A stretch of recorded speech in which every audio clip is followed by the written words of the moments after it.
Thank you, Chair. Well afternoon, ladies and gentlemen. From vision to reality, let me begin by stating that the future is shaped by the present, and there is never a better time to transform vision into reality than right now. Having grown up in a Methodist household, I quote John Wesley first, that we must do all the good you can, in all the way you can, to all the souls you can, in every place you can, and all the time you can, with all the zeal you can, as long as ever you can. Leave no one behind is one of the cardinal principles when we try to plan and shape the future cities. For us in Malaysia, future cities must be livable, sustainable, well-connected, affordable, and filled with decent communities. They are inspiring places, rich with culture, and reinforce our unique multicultural Malaysian identity. Our urban future is one that fulfills the need of future generations. Prosperous, high income, yet the place for all, inclusive, equitable, and importantly, harmonious. Speaking as a Malaysian who was born in Kota Baru, in the state of Kelantan on the east coast of Peninsula, I'm working every day to ensure that the opportunities that we enjoy continue to be delivered by well-planned and well-organized cities.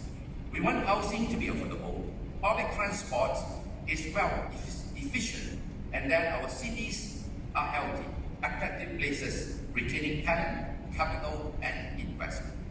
This is the Madani aspiration, which is a value-based approach to national development by focusing on 6 core values, including sustainability, prosperity, innovation, respect, trust, and compassion. We believe that the future of our cities is bound up with a single indicator: improved quality of life for all Malaysians. It also fulfills Malaysia's commitment to implement the new urban agenda, mainstreaming the Sustainable Development Goals SDGs into policy, practice, and positive action on the ground. Distinguished delegates, although it is good to dream, we politicians understand that we will not have a job for long if we do not translate vision into reality. Indeed, we are in the right place, Singapore, where policy is consistently translated into plans and positive impact on the ground. My own country, Malaysia, as you all know, we share a common history with Singapore and the same legacy of translating vision into reality. Between 1961 to 2021, Malaysia flipped the script on urbanization. We are now 78% urban, with good connectivity by sea, air, rail, and road. As a consequence of good urban planning and consistency in implementing policy into practice, Malaysian GDP has grown from US dollars 238 in 1961 to US dollars 12,000 last year. 77% of Malaysians now own a home. As a result, a lot of families, including mine, have experienced improved living standards. Malaysia is now the home to economically and culturally vibrant cities. I'm pleased to share with you that, for instance, our city is the North Penang, and its economy based on manufacturing, services, and culture comes to mind. Penang was last year's recipient of the Shanghai Awards for Sustainable Development Cities. Kuala Lumpur, KL, our capital, remains an economic powerhouse.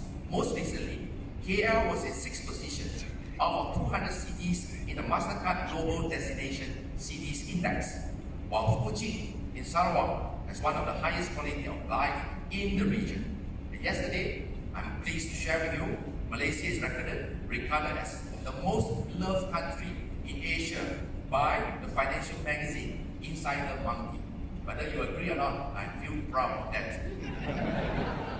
To ensure that we keep delivering on the Madani aspiration, we are continually investing and innovating in 3 fundamental areas. Number 1 is housing. To provide decent home to every Malaysian is always the biggest challenge faced by us. A new generation of public housing, one that is adequate, affordable, and well designed. was launched earlier this year. This is the program Residency Right, which is not only delivering affordable and adequate housing, but making sure that they are well integrated, sustainable and livable, with quality commercial viability, green spaces, community center and other features, thanks to the cooperation with HDB Singapore. Number 2 is planning.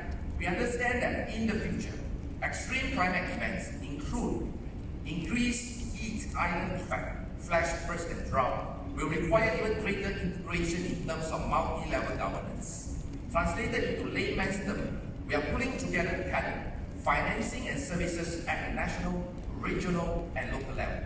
Our upcoming 5th National Fiscal Plan and the 3rd National Urbanization Policy will further strengthen public and community level participation in the planning and urban development projects. We believe in listening and working in partnership with the people we serve. Last but not least, number 3 is urban health. Under my tenure, learning from the COVID-19 pandemic, we have invested immensely in upgrading basic services nationwide. These include an upgrading and maintenance, including our public toilets. That has become a crusade for all Malaysians. We are all investing in public open spaces, especially public recreational parks, and ensuring that all Malaysians have access to clean and safe drinking water as well.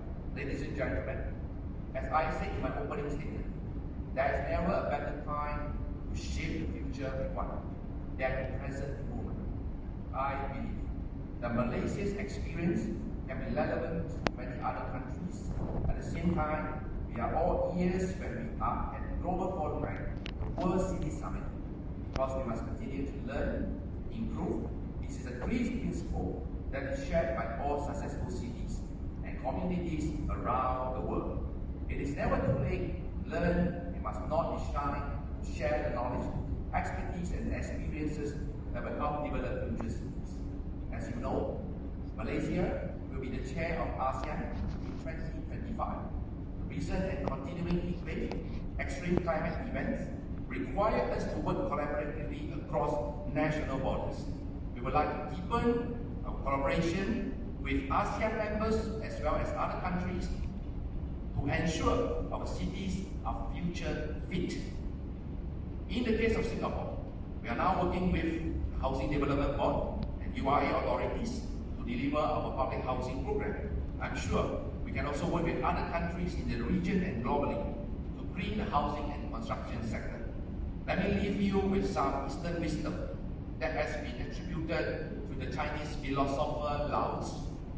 Thoughts become words, words become actions, actions become habits, habits become character, and character become destiny. Let us transform the word we hear and say at this World City Summit into action. No matter how small or role may be, our action today will determine the future we want. In the case of Malaysia, we believe that the action that we are taking today will shape and develop the cities of tomorrow. From vision to reality, our action starts today. Terima kasih, 谢谢. Thank you.